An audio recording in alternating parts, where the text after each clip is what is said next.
We gaan naar je bankje. Spannend.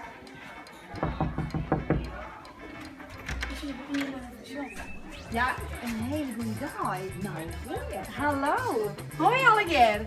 Ja, sorry dat ik even inbrek. Maar wij willen jullie graag even hier in het zitje zetten. Nee. En ik zeg al zitten. Boukje was zo even naar voren daar komen. En Mai zei even een applaus. Zeg, zo is het echt nou wel ringen of net? Ja. Ja, dat u dat bedoelt.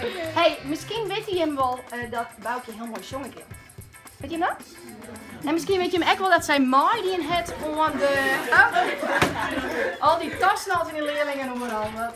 Hey, en zij heeft dus Mai in ons show. Ja. Voor ons. En dat ging zo goed in de jury, wie zo verschrikkelijk hoe de indruk van haar.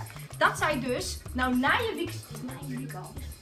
week sneeuwen in de neushoorn in Ljouwert in de finale stond. En dat is natuurlijk fantastisch, dat vinden wij echt super. En daarom hebben wij een verrassing voor jou. Dan doen we dit hier voor het eerst. Want dan krijgen we nu een John Freunencheck. En daarbij 10 vrijkaarten voor Freun. Dus in het alweer 18, die is dan mooi niet meer maar naar de finale. Dus misschien zit hier in de klas al een hele leuke Freun die het mooi kennen. Maar dat mag je nog helemaal zelf weten. Dus deze is voor jou. Bedankt. En ik zal die slingers even opnemen, maar dit is natuurlijk een feestje. Maar een heel groot applaus voor Bout.